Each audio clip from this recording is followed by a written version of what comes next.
Nosy Nancy's is a true crime podcast that deals with real life situations. If you are sensitive to any of the trigger words, this is not the podcast for you. Listener discretion is advised.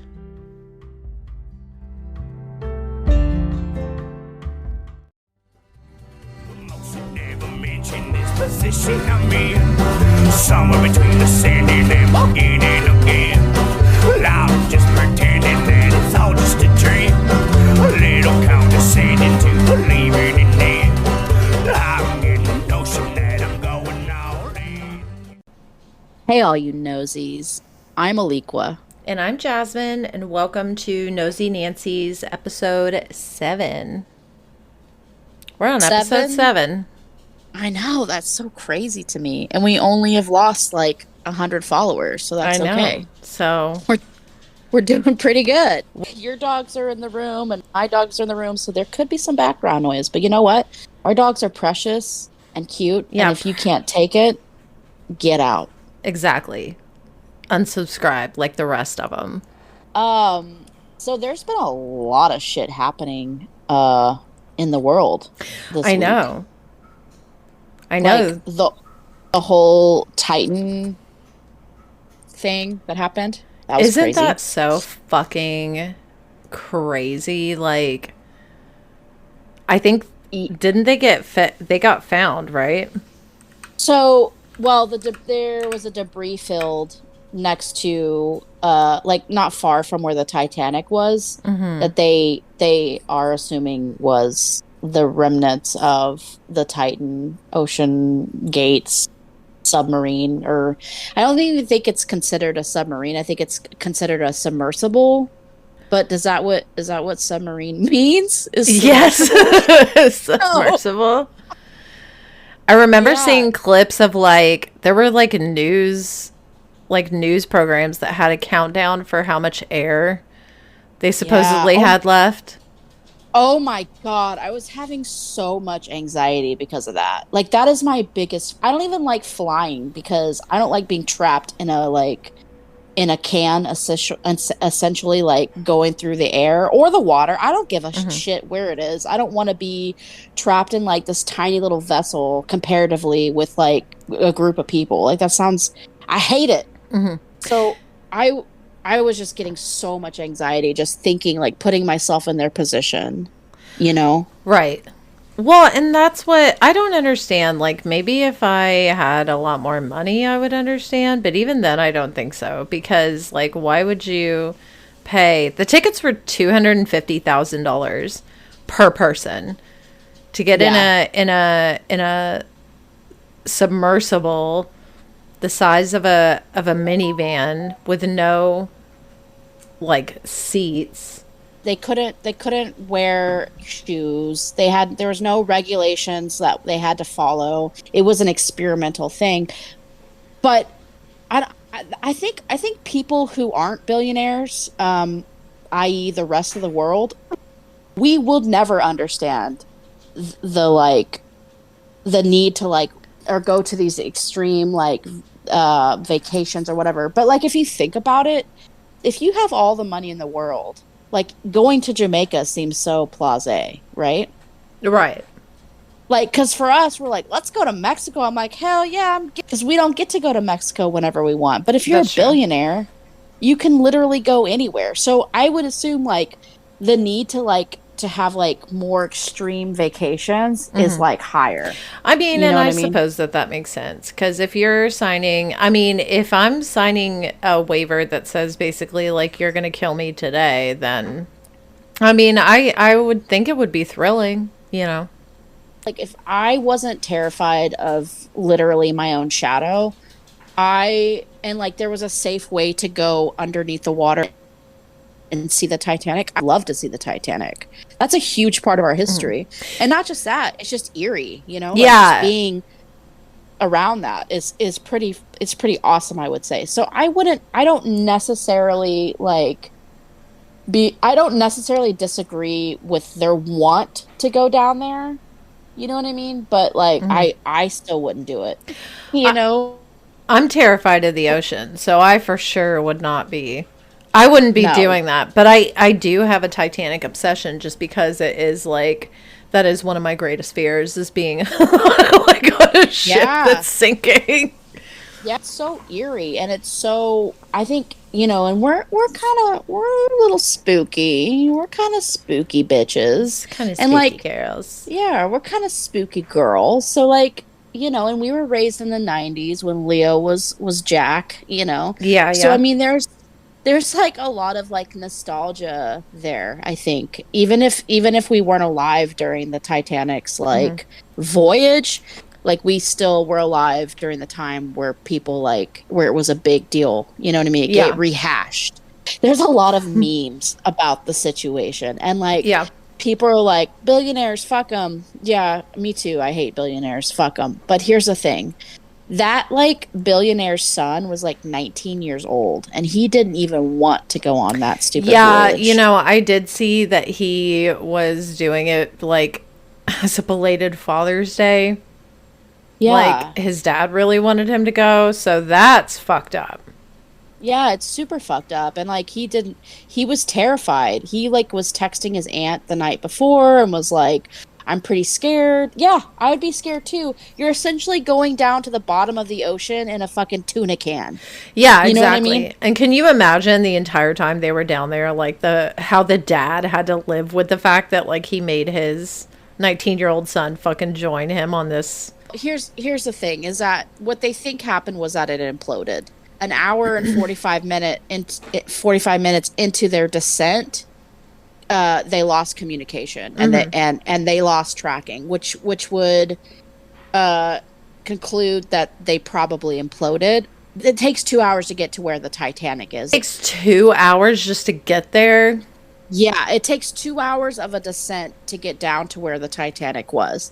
So what they theorize happened was that during their way down to the Titanic at an hour and 45 minutes, they think the CEO, the guy who was like manning the ship, he knew that something was happening, that he knew that it was going down too fast. So he knew that the pressure was getting too much. Yeah. So apparently he let go of the sandbags because they still weren't resurfacing fast enough, and they think that they just imploded. But the implosion takes like a millisecond. In order for our brains to even like render what's happening, it takes like 3 to 4 milliseconds. So they didn't even know that they died. See, but I thought that they heard some like noise in the ocean that was like sounded like people banging. So they do know that they lost contact at an hour and 45 minutes. Okay, we do know that on Sunday. And then on Tuesday, like a Canadian ship had heard banging underneath the ocean. But here's the thing is it could be literally, it could be anything. Right. Now, they did say that another like a US government like submarine heard a huge bang on Sunday morning around the time, or I don't know if it was morning. They heard it on Sunday at exactly or around exactly the time that they had lost communication with Titan. So they now think that that's what they now think that was the Titan imploding. So they heard it. If it ends with gate, you shouldn't do it. I mean, Ocean Gate sounds like a scandal already. So Watergate, yeah, Bill Gates. Don't do it. If it has gate on it, don't do it. Yeah. What are you doing? Ask yourself questions. Like, I'm just glad they weren't actually stuck at the bottom, because like how terrifying would that be? Like the conditions of that was like horrifying. Cold, it's dark. There's only 92 hours of air. And then after that, like even if they got found, they wouldn't be able to be pulled back up because the technology for that just doesn't exist. Right. So basically they would have died a slow, terrifying, horrible death. So imploding is like the best case scenario for that. It's been a crazy week for sure for the rich folks. And Thank God we're poor. I know. Yeah. Best week to be broke. God. I mean, I wouldn't even go to space, I don't think. Would you? No. If you were a billionaire, you wouldn't go to space with Jeffrey Bezos? Certainly not. No. What about with Elon Musk? No. Okay, I hate Elon Musk too, but I mean, I Would you go to space with him? No, but I'd probably make out with him just a little Ew! bit. Ew! Okay. Alequah, stop. He gives me like the uncanny valley. Like he does not. Isn't that what it's called when somebody looks human but like really doesn't look human? Yeah, but you don't like. I don't think he's like. Oh, you mean like fucking what's his name, Zuckerberg? He looks like Data. Yeah, from like why Star are all Trek. these like I do too without my eyelashes if I'm being serious. But yeah, why do all these people look like I don't know, they look so fucked up, like little robots pretending to be humans. Maybe because they are. But you're saying that you wouldn't. Are you saying that if Elon Musk, Big Daddy Elon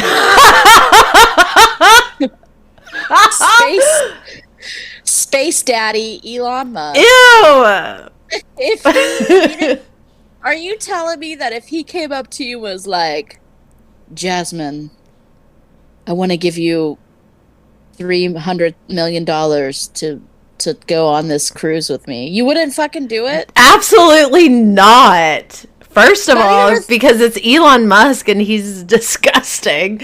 And second of all, because I wouldn't be caught dead on a cruise anyway. Okay, all right. Okay, look, I don't like Elon Musk either, but I'm just saying he's not that bad. It He's sounded not like you that do. bad. It No, sounded I like don't. you're I in think love he's- with Big Daddy Elon Musk. If Tesla Poppy Elon Musk were to be like, "Hey, here's $300 million, and you got to make out with me a little bit," I would. Is all I'm saying. Does Not that worth make me it. Does that really just for a makeout session? You lie like a dog. Ew, no. No. You lie. Anybody would just to make out a little kiss. Ew, no. Just No. Just if he put his little android lips to yours, Ew. you still wouldn't do it. Absolutely not. No. No, I'd rather die a broke bitch. Even give Yeah, what do Elon you- Musk a kiss. That's gross.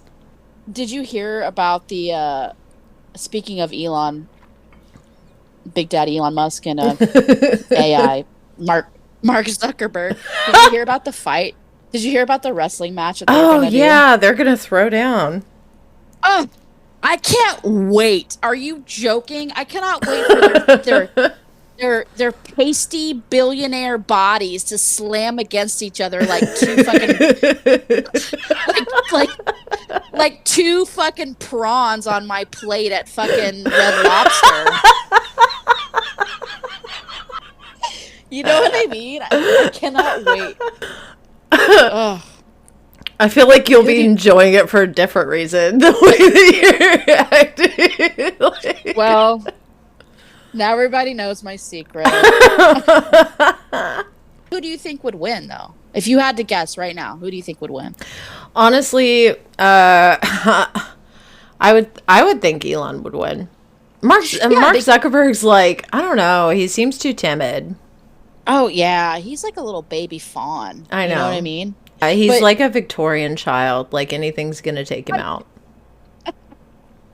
Yeah, he's so fragile, you know? Fragile. Yeah.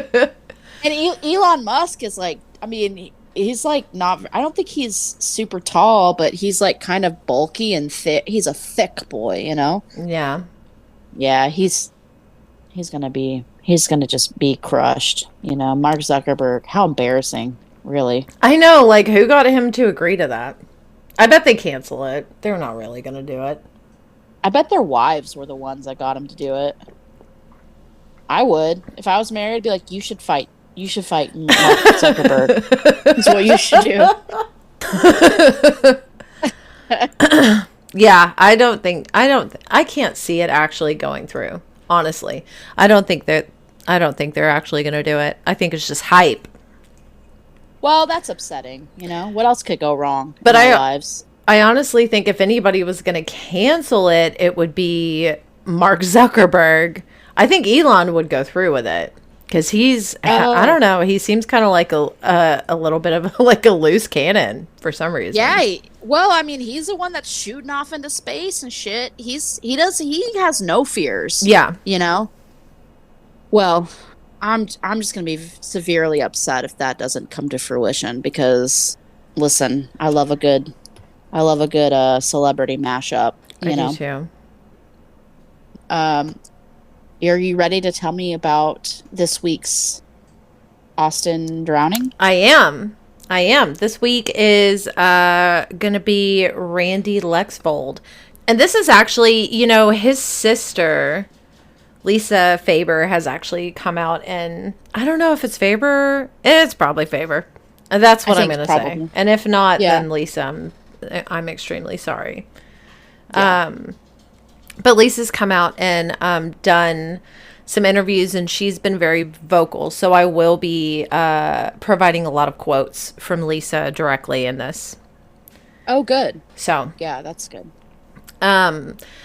Randy, he was found December 7th, 2018 in Shoal Creek. And he was partially submerged, but he was face down in the water. So I don't know if he was like, his body was half out of the water, but his face was in. That's what I imagine. I mean, if he's partially submerged, and it's been shallow enough for his body to be out of the water. Out of the water a little bit. And Shoal Creek's one of those things, Shoal Creek it does get very, very low. Yeah, super low. But he was found partially submerged about a mile away from West 6th Street, which is where he was last seen.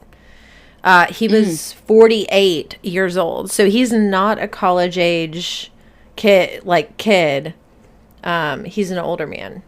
The whole reason that he was in town was to see his daughter competing at the USA Junior Nationals swimming championship at UT. He actually came from Irvine, California, so he was not an Austin native. I think he had worked a few places previously in Austin, but he was there specifically just to see his daughter competing. So again, another victim who was in from out of town. Exactly. The night that he went missing, he was supposed to actually be meeting a friend downtown, but the friend never showed up. So he ended up going to the rooftop bar on 6th Street. According to his credit card receipts, he went there and completed a purchase at 10:30 p.m. Now, which the rooftop opens at 9. So he was only there for an hour and a half. Yeah, that wasn't a late night for him at all. Yeah, exactly. Wow. That was the last trackable place that he had been. Allegedly, he texted a friend around 1:30 a.m., but no idea what that text said. Lisa kind of doubts that it actually was him texting. She thinks he probably had already passed away by that time, and someone was on his phone trying to make it appear like he's fine. Ooh, scary. His body was found. So that was December the 6th that he was at the rooftop bar. His body was found the next day around 8:30. Okay. Police thought that he had just fallen off the West 6th Street bridge. And they assumed that the fall had happened sometime between 1:30 and 8 a.m. Friday morning. He wasn't seen on surveillance cameras at all. Around downtown, the surveillance we talked about last episode with Martin Gutierrez, just the cameras are fake. They don't work. They don't pick up anything. Well, I just don't understand. That's obviously at this point, the city of Austin should know that they're not, the cameras being there is not enough of a deterrent. They need it to be actually working so that people can, so that you can collect evidence. Yeah, You know what I mean? yeah, exactly. Like if the businesses are having to front the money and for whatever reason they just don't want to, then okay, fine. Like put some up in the street. And but the Yes. interesting thing is that there were like halo cameras around the areas that he was in. Sergeant Eric De Los Santos had said it just so happens that at that particular time our halo cameras were turned, otherwise we would have caught that area. So Oh my God. yeah, so they picked up absolutely fucking nothing. When he was identified, the police actually released photos of him to see if anyone could give any information leading up to the time of his disappearance. So they were looking to see if someone had contact with him or video of him, like if he had taken an Uber somewhere, maybe they had like a camera in the car, like just something. And he was described as a white man, about 6'11", 200 pounds, with dark blonde hair and blue eyes. Okay, I actually saw that too, but then I like re-looked and I think he was only 6'1", and that was a typo. We'll say 6'1", you know, because Yeah, I mean, I don't think honestly, to be a lanky guy for how much he ran, because he did like ultra marathons and shit. Fine. Yeah. Either way, Yeah, he that's- was a big boy. Yeah. He's still a big boy. yeah, exactly. Yeah. They, I guess, could not find any information on him. His death was ruled an undetermined drowning, and it was ruled undetermined because, according to the autopsy report, it's unclear if he simply fell, was hit by a car and knocked over, or whether he jumped. So they thought it's either of those three things. But because they couldn't guarantee that he wasn't hit by a car, then they're going to label it undetermined. They said immediately that no foul play was suspected, even though his body had suffered extensive blunt force trauma. He had several broken bones, and his lungs were filled with fluid, which is what led to the drowning conclusion. Right. Which now we know from last episode that you can totally drown from secondary drowning. Yeah, or secondary dry drowning. Like you told us. Yeah, exactly. So You're so smart. thanks. Mm-hmm. So toxicology showed alcohol and diphenhydramine, which is Benadryl, in his system. And alcohol and Benadryl work on the central nervous system, so mixing it can cause drowsiness and confusion because they're both sedatives. And that's probably another reason why it's just kind of easy for this to be swept under the rug as an accident. But I took to Reddit to see how the people over there are handling it. And for the most part, like, it can fuck you up if you're taking, like, quite a bit of Benadryl and then you're drinking. But it just kind of depends on your tolerance for both things. Right. And being right. that he was, 48 years old, it probably was not his first time taking a Benadryl and then having, and I'm not sure even how many drinks he had. Lisa, she actually is accusing law enforcement of, quote, not revealing the truth and telling families and public that these water deaths are all accidents and none have any trauma, end quote. Yeah. I mean, they aren't. Yeah. They aren't being forthcoming with like how the remains are, what condition they're in, and they're acting like there's nothing. No, that's very true.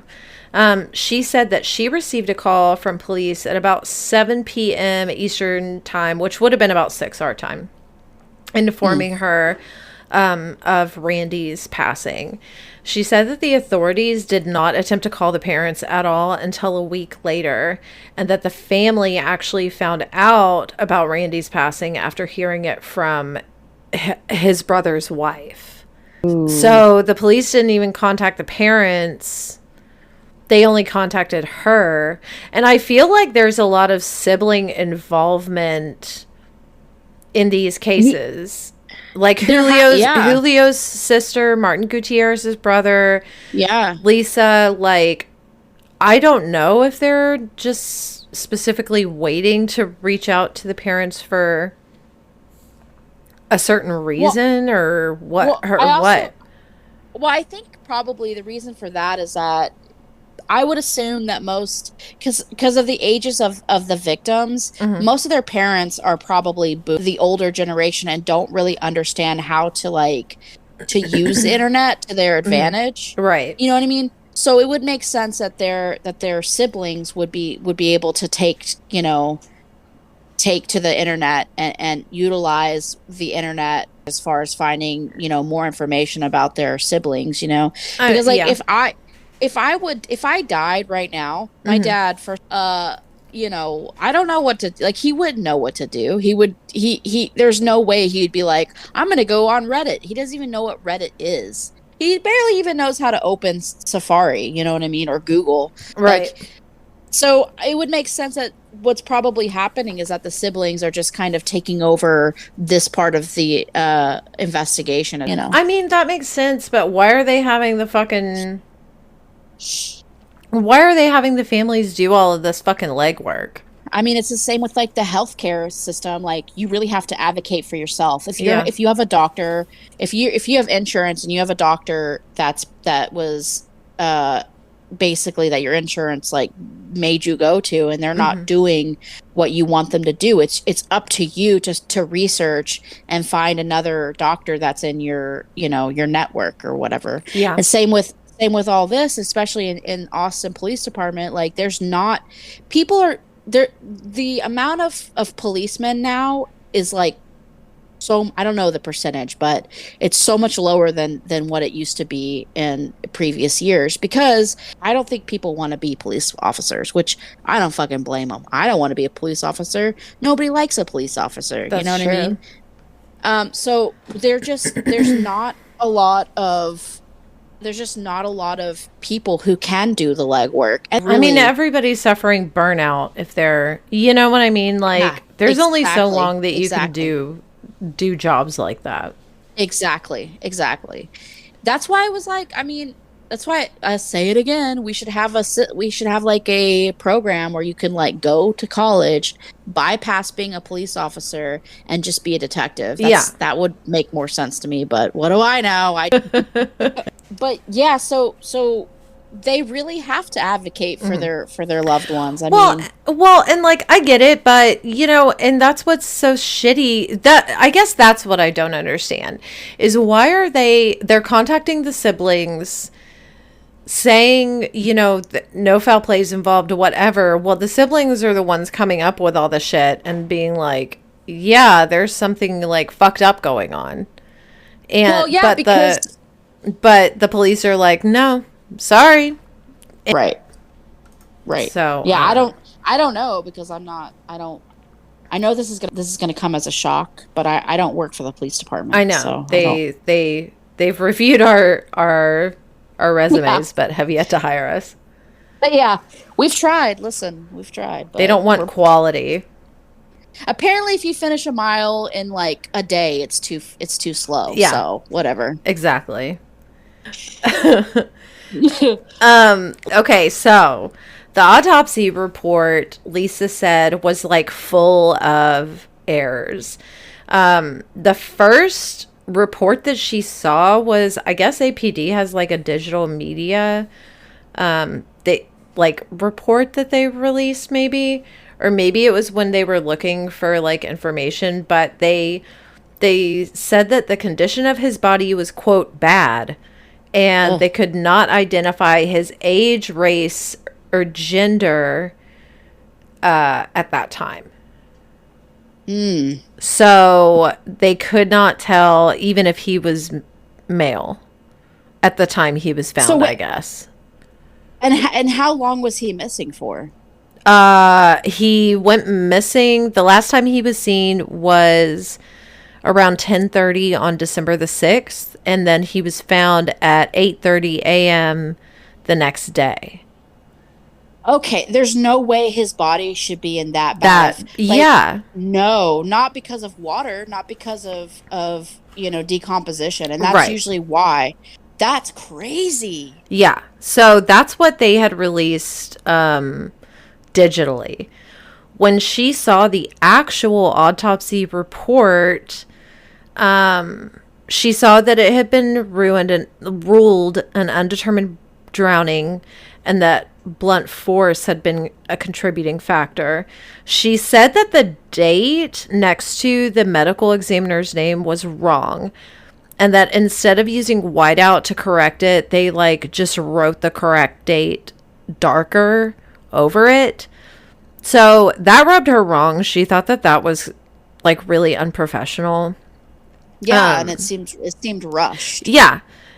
In addition to that, they listed the creek that Randy was found in as Waller Creek instead of Shoal Creek. So completely wrong creek Oh, that he was found in. And then they also listed on the autopsy report, they named the wrong arm for Randy's only tattoo. She said that, yeah, okay. incompetence. Yeah. Just a lot of incompetence right there. She said that due to the amount of mistakes, it actually looked to her as if they started out using like another victim's autopsy report and then just copied and pasted other details that pertain to her brother like over it. That was the sense that it gave her.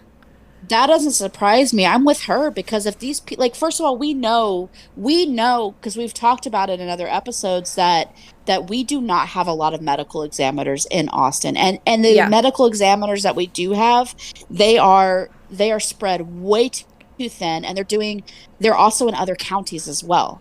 Yeah, exactly. Like that's how it seemed to her. And the Travis County Medical Examiner's Office is like they have had scandal in the past as far as Oh like yeah. they've had several questionable reports. It's been found that they have given misinformation and like falsely like Our just falsified documents. Yeah. And even I think our head medical examiner, like back in like 2010, I know it was like early 2000s. He moved to I want to say like land like Lufkin or not Lufkin, but he like moved up to like West Texas, and then I think he went to like a completely different state, and he was actually indicted for like some criminal behavior, and not while he was here in Austin, but in the different state. Uh-huh. So I mean, whatever he was doing that was illegal up there, Surely he was doing down here. Yeah. Yeah. Yeah, it would Exactly. not surprise me. Whatever. Whatever. We can't even go into it because our blood is going to Yeah, boil. like shut up. Shut up, fucking. Ugh. Listen, I'm pushing 40. I don't need high blood pressure. You know what Yeah. I mean? Like that's a whole other thing. Maybe we can get into it one day. Yeah. Like maybe for a special or something. But High Jesus blood Christ. pressure. Yeah. High blood pressure. So I'm gonna quote Lisa here. Okay. As she talks about the autopsy report. So Lisa stated, quote, "We were also first told by a detective that Randy had a head wound that was hemorrhaging, and the head wound most likely caused him to go unconscious before he fell into the creek and drowned. The wound in his head turned out to be a deep puncture wound that, according to the report, caused blood around one of the membranes of the brain. So my first question is, how did he get that deep puncture wound that hemorrhaged and made him go unconscious before drowning?" So the bridge, the Shoal Creek Bridge, is like a historical landmark because it's a masonry bridge, Right. handmade of stone. So I mean, if you're falling off of like a metal, if you're falling off of like a metal bridge, I would think that there would be a lot more chances of something maybe sticking out a little far that could cause a puncture wound. But this is like stone, and it's very kept up because it's historical. So they come around all the time to like make sure that everything's good. So Lisa also pointed out some additional injuries that don't add up like with the narrative that he just fell off the bridge. She said, quote, he had a broken right collarbone, broken right thumb, broken ribs on both sides and also in the front and back, and a badly broken femur. His ribs were so badly broken, they stated them as being misshapen on the autopsy report. Also, what was the frothy substance in Randy's lungs? That's not something that's formed by air and water. So, end quote. So, pulmonary foam, which pulmonary is the lungs. So pulmonary foam is caused by inhaling water, which then mixes with mucus and air in a person's lungs, and it foams up. And this causes hemolysis, which is the destruction of like red blood cells. So he was alive when he fell into the water. Well, that's what I think that they kind of saw the foam, because obviously if you drown, like, the foam's going to be present. Even if you secondary drown, there's going to be, like, there is most likely some foam. So yeah, because the irritation and and the foam develops, like, very quickly. Like, if you're performing CPR on somebody who is drowning, or not who's drowning obviously, but you know, somebody who has had a near drowning experience and you're performing CPR, you're supposed to move anything like blood, like anything in the airways before you perform CPR. This foam is different. You don't remove it, like because if you remove it, it's just going to keep coming. So what do you mean? Like, it's just going to keep being formed? Yeah, exactly. Okay, like, you're not going to get rid of it. You just have to, like, blow it back into the body. It seems like it's, like, caused by, like, the body's, like, like I guess, like, because mucus is naturally formed by the body. Yeah, right, exactly. To keep, like, debris and stuff out of your lungs. So, like, or in your nasal cavities. So, yeah, okay. So it just keeps getting formed. Yeah. And so it's just like my exes. They just keep coming back. They just keep, and new ones keep getting created. Damn. I've never been called out so much in my life. So there was a study done, because it's hard to differentiate drowning, like an actual drowning, from a post-mortem submersion. So a study was done using post-mortem piglets to test whether or not the foam would still be present in the case of a post-mortem submersion. So piglets were divided into dry land controls, post-mortem saltwater, and post-mortem freshwater categories. They did not see... There obviously was no internal or external foam detected on the dry land controls. The internal foam was seen in 35% of the freshwater postmortem and 40% of the saltwater postmortem submersion piglets. So literature shows that both external and internal foam exist in drowned humans. And then antemortem submersion in humans is already documented as producing the pulmonary foam. But the piglet study shows basically that since the foam is also present for postmortem submersion, then the foam can't be used to support or refute a diagnosis of drowning. Basically, like, it's enough of a percentage of postmortem submersion that you can't really use the foam to detect whether a person's drowned or not. Based on Randy's injuries, it looks like it would have been a post-mortem submersion, and the foam, comes up. You can't tell, because you can't, like, that's not it's just not enough evidence to say whether he drowned or he didn't drown. Yeah, Basically. exactly. I mean, at this point, they're just guessing, I Yeah, mean, and I think that I think that they just are like looking for the easiest out because like if I found that study on the piglets, then surely it's available to them. You know what I oh, mean? yeah. Yeah. And I would think that if they were interested in actually investigating, they would have been like, okay, well, he's like been beat, but and this foam is present, but the foam doesn't really like conclude or deny like drowning. So let's go ahead and examine like some of these injuries, you know? Right. Again, it's just like they just didn't have enough manpower to do a proper investigation. Yeah, I mean, that's what I think that they're just kind of going for the easiest fucking answer, marking it as like, okay, good, drowning, you know, because there's foam present. If anybody looks, there's foam. This is why it could easily be a murder. Be marked as drowning. So now that we all know This is that, I know. Well, this is why I really do believe the beginning of the smiley face murders. I really do believe that it was somebody who was either a forensics like student or who was connected with, some kind of law enforcement who knew the ins and outs of investigations. yeah, I would think so. I mean, so there were some other things that Lisa thought were weird about the report.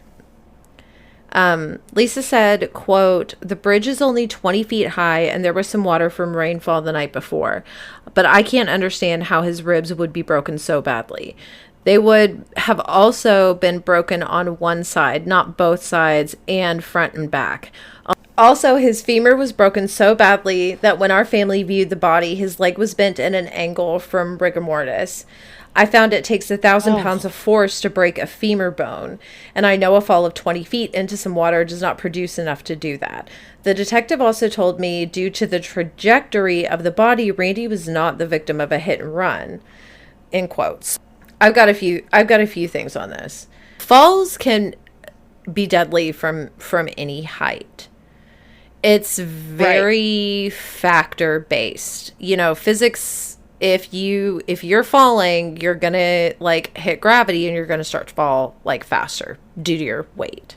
Falls of like 12 to 20 feet are known to be fatal.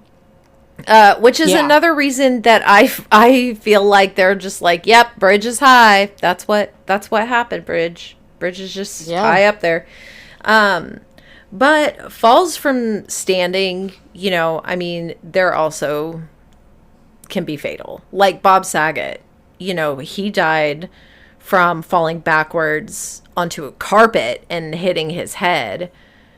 And it literally just depends on how you land. It depends on what you're falling on and how you land. Like general median level of like a fatal fall is about 48 feet or like 4 stories. You can survive a fall of like 3 stories. Just the percentage amount that you survive just kind of varies. Right. Majority of people survive falls of 20 to 25 feet. Obviously, with like a trip to the hospital, you're most likely will like break some bones or break something, but it's not going to take your life. And if you look at Randy's injuries, it does become suspicious because it does take nearly 1,000 pounds of pressure to break a femur. A femur is actually known to be stronger than concrete. Well, yeah, because that's how we're bipedal. So like that femur bone has to be strong enough to carry our weight at all times. Yeah, basically. It also takes like 742 pounds of pressure to break ribs. So, I mean, there's a lot of bones broken that require a lot of pressure to be able to break. And the ribs were broken on the front and the back side. So it's not like you can't fall.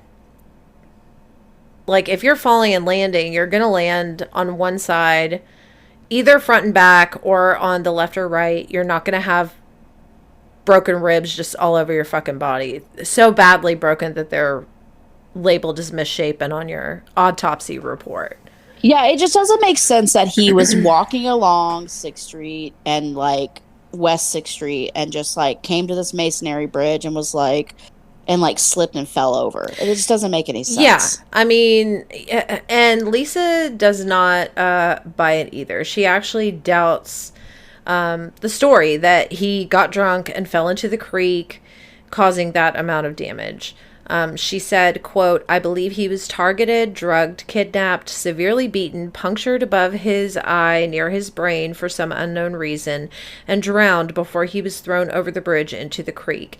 The blood in his body settled in the wrong place for someone who died with his face down," end quote. So she even mentioned the lividity of the body was not in the proper place for someone who died face down. Yeah. Well, you know, I mean, the family members get more information, so I would trust what she's saying. Yeah, you know? Exactly. And she did say too that there was water, so I did look at the weather, which you so kindly posted in the Discord for that day, and it was raining, not heavily, but I mean, it was raining the night before. But Shoal Creek is known to flood out over the tiniest little fucking thing. You know, Shoal Creek is a major flood area.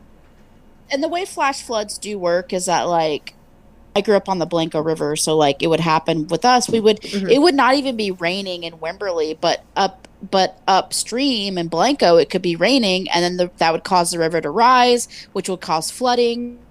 And then flash flooding means that it happens suddenly, and oftentimes it goes back down, you know, pretty quickly. Right. So I don't remember it ever going down within hours, but on a smaller scale, who knows? That's probably possible.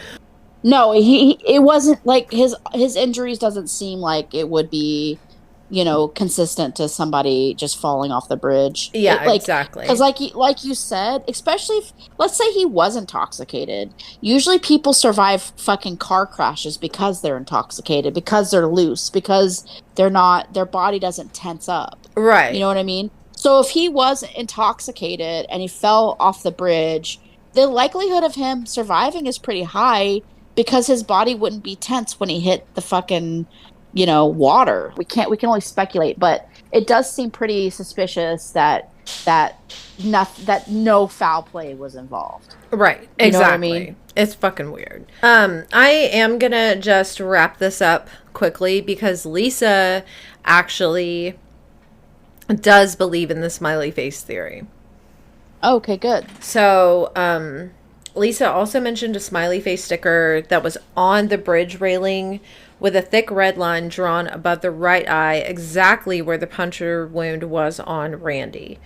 In addition to that, Lisa said that a GoFundMe memorial page was set up by someone 2 days before Randy even went missing.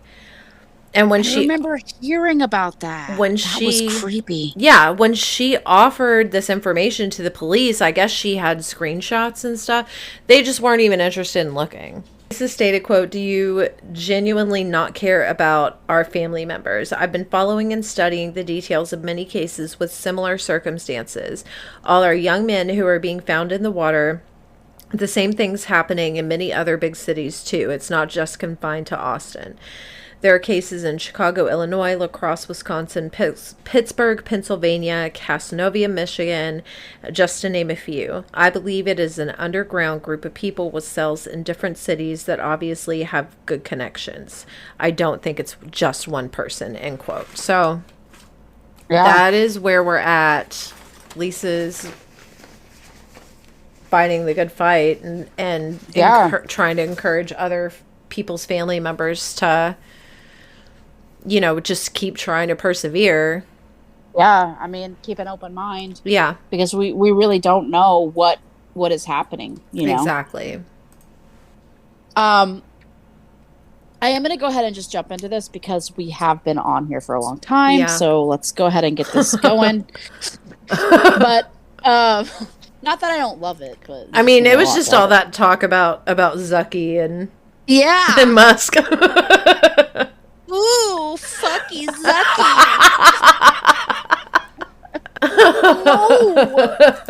zucky. No. This is the case of William Hurley. On October 8th, 2009, 24-year-old William Hurley vanished after leaving midway through a Bruins hockey game in Boston, Massachusetts. Originally from the South, Will Hurley joined the Navy and was stationed in Boston, Massachusetts. It was there during his active duty he met his fiancée, Claire Labine. No, that's not right. It was there during his active duty he met his fiancée, Claire LeBeau. Okay. That's cute. I just can't read my own handwriting. So, so he was a Navy veteran. Nice. BTW. Yeah. Claire recalled later that Will had been up since 4 a.m. that morning and didn't really want to stay the whole game. So halfway through, Will called Claire and asked her to pick him up outside the stadium, less than a mile where Claire was attending a college course. Okay. So she's super close. When Claire pulled up to the front of the TD Stadium, she called Will and told him where she was, and he said he was on his way. And because she couldn't park in front of the stadium, she decided to make a giant loop around the whole stadium one time. So it's kind of like the airport where, like, you can't, you can, like, pull up, but you can't hang out there. Yeah. Right. So she had to go around again. And she arrived there, she arrived the first time within, minutes, right? She was only a mile away, and yes. He had already taken off. He was kind of, towards the back of the stadium, and she was at the very front. So he was walking toward, he was going to go around the side of the building and then head towards the front. The back of the building was Nashua Street, and then from Nashua Street was the Charles River, 30 feet away. Okay. So the river was the Charles River was not far from the TD Stadium. So while she was turning onto Nashua Street, she asked him where he was one more time to stay there.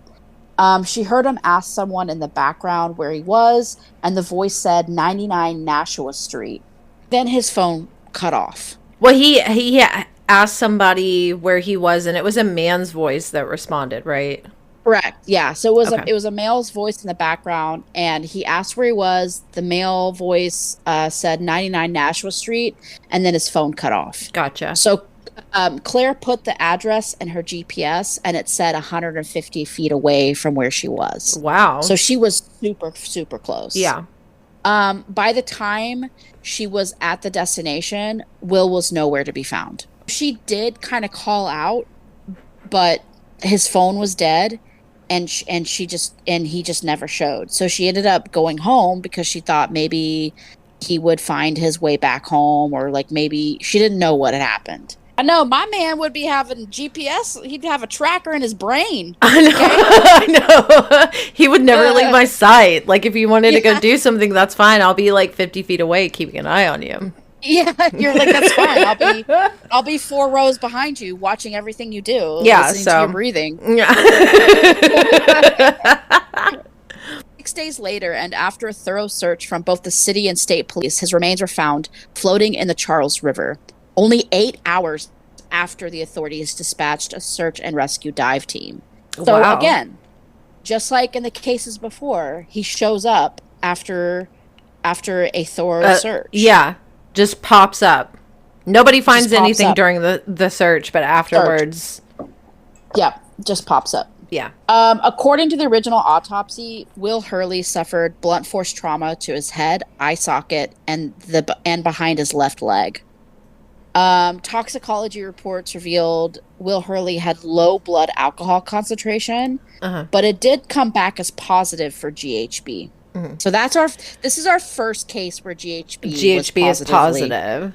Yep. Because generally they don't test for it, but in the case, correct. I guess, I don't know what would have made them test. Somebody was smart enough to be, I think, because of how he disappeared. Yeah. I think they were intuitive enough to go ahead and search for that. This is a case of a good medical examiner. Yes. Because in this case, it's less a medical examiner and more of the police department, in my opinion. Right. Exactly. So GHB is a date rape drug that we know of, and that at a low dose, it acts as a stimulant and has a euphoric effect, which is pretty interesting, which I didn't know that until this case. But if you look at the cases in the past, like with especially the guys in Austin, how they just kind of leave their group. Yeah. If you are on GHB, it acts as a stimulant, which means that like you're awake. You want to be like, you want to go out and do things. But it's also euphoric. So you're feeling good. You know what I Right. mean? You're like, so that would, to me, that kind of explains why they'd be like, I want to go for a walk. You know what I mean? Yeah. I didn't know that it acted as a stimulant at low doses either. Me either. That's interesting. Yeah. But at high doses, it causes sedative and hypnotic effects. His death was ultimately ruled an undetermined drowning, and the local police department officially closed his case in 2009. However, in 2019, retired New York City homicide detective Kevin Gannon and his team were asked to re-examine William Hurley's case. In the original surveillance evidence, Hurley is seen walking out of the TD Stadium normally, but within 30 seconds, he starts to waver and sway, not unlike someone under the influence of excessive amounts of alcohol. Oh. So you could see, he walks out of the TD Stadium and he's walking normally, and then he starts to text Claire, and you can see his body starts to weave and bob, and he like kind of like stumbles around. It's very surreal. It's kind of bizarre. It's really bizarre. It's scary. So he probably just had a little sip of drink when he was in there, and probably, how long does it take GHB to so kick it takes in? about 20 to 30 minutes. Oh, okay. So if he's in, remember, he left halfway through the game. Right. And he's in I would assume the stadium is kind of big. I don't know. But every time I've gone to like a hockey game in Round Rock or the Stars or Cedar Park, I used to go there a lot. And the stadium wasn't huge, but you do have to walk kind of far to get out from the bleachers into like the main area, and then the exits, it takes a while. Yeah. So I could see how he could walk for like 10 to 15 minutes. You know what I mean? Just to get out of the whole stadium. Yeah, I am only 5 foot, and I am shaped like a baked bean, and I do know, I do know that I walk slower than most, but I would assume it probably took him, he was 5'8", so I imagine it probably took him at least 10 to 15 minutes just to get out. Yeah, that makes sense. Sometime between his phone call to Claire and her arrival at 99 Nashua Street, he disappears and also drops his phone. His phone was recovered 9 hours after his disappearance, approximately 100 feet away from where Claire had waited for him that previous night. So they found the phone right off the bat. They found the phone right off the bat. Nobody did any kind of forensic testing on his phone. When they found the phone, they did at first assume that somebody ran it over because there was damage to the phone. But not to this phone screen. And this is a type of phone like back in 2009 where it had the keyboard that you opened it like a book, like the slide, like the QWERTY keyboard. But it wasn't a slide. It was like a it was like a book. You open it up and there's a keyboard on one side and there's a screen on the other side. Okay, gotcha. There's a hinge, and you open it like a book. If he had been stumbling around, it would be pretty likely Claire would have seen him. Originally, it was thought that Will's phone was run over due to the damage it sustained before being located. Upon further investigation, however, it was determined by a forensic testing that the phone did not have damage consistent with being run over.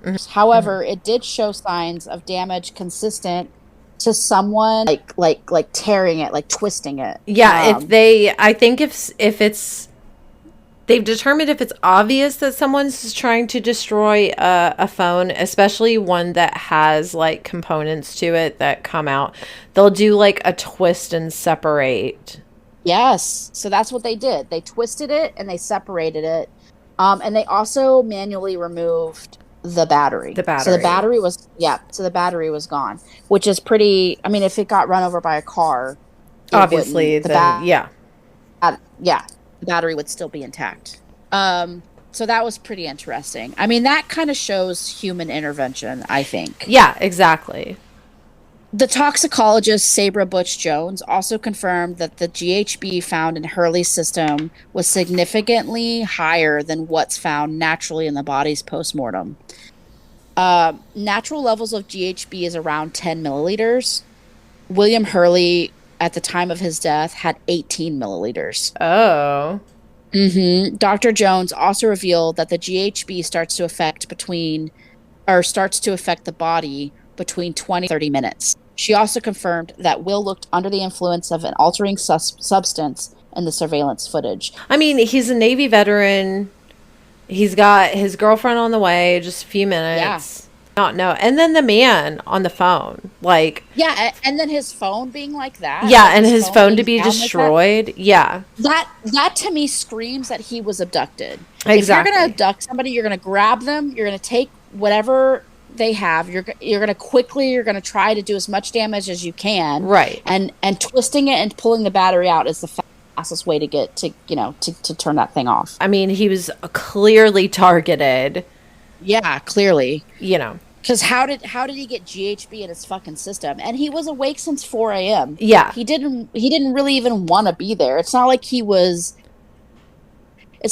to the game to party. You know what I mean? Right, exactly. He went because he was asked and he thought, all right, maybe I'll go for a little while. But he didn't want to stay throughout the whole game. Boston Police Department theorized Will had stumbled into the dock upstream from where his body was recovered. Another fucking weird red flag. That would mean his remains basically would have had to float against the current to have been in the area where he was recovered.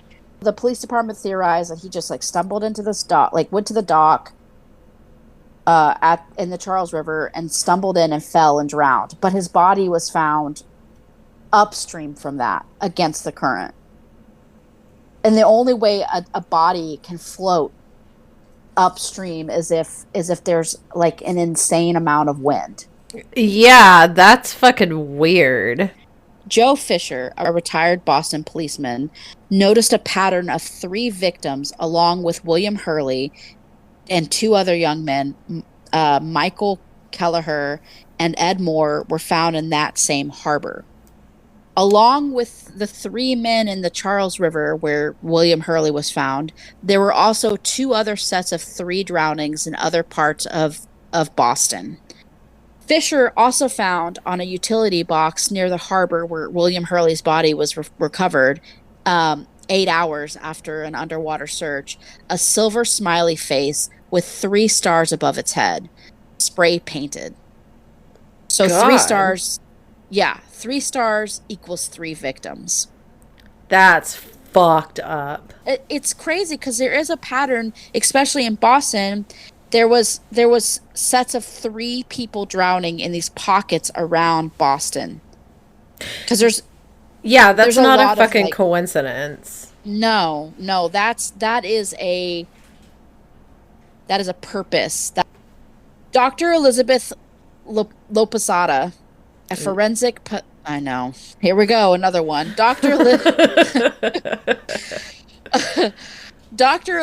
Loposada, a forensic pathologist, re-examined the blunt force trauma to Hurley's face. It was unlikely, according to Dr. Loposada, that Will sustained these injuries by tripping and falling. She explained that when a person falls and they hit their face, the protruding points of the skull would be damaged only. Would have sustained scrapes and bruising on his chin, the nose, his cheekbones.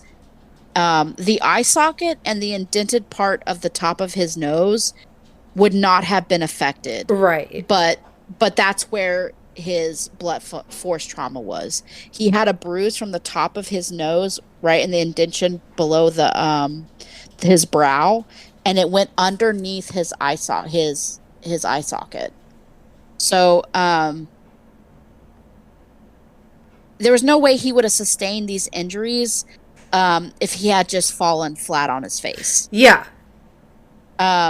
He would have had to been struck by something. Mm-hmm. Even if you punch someone and they fall in the water and drown, like say he just got sucker punched and then he fell into the water, that's still a homicide. Yeah, exactly. Because someone is performing an action that's causing you to die. Yeah. Regardless how he ended up in the water, we do know that he was under the influence of GHB. Mm-hmm. Okay. We do know that his injuries, the blunt force trauma to his face, was not conclusive to somebody who had just like tripped and fallen. Even if he got hit in the face and he stumbled into the water, that's still a homicide, and they still should have investigated it as such. Yeah. So I really think that this was a case of the police department not doing their job like thoroughly enough.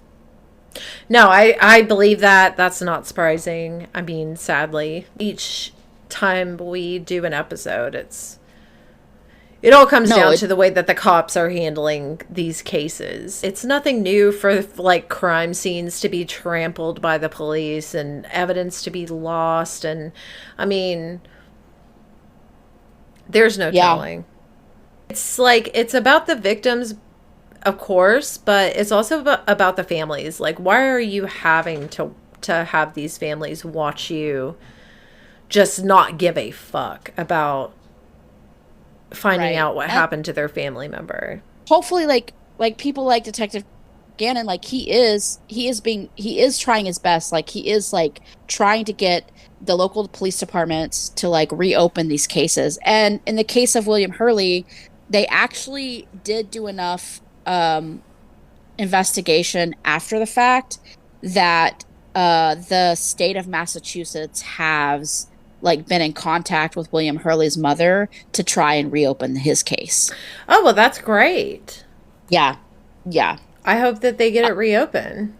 Me too. And hopefully we can do that with the guys here in Austin. That's why it's so important for people, if you do like our podcast and you are listening, like it is really important that you share our podcast to other people in the Austin area, or like if you know somebody that's into true crime, like tell them about us. I mean, we like the more people we have listening to this, the more people will be aware of what's really going on and how poorly these cases have been handled throughout history, Yeah.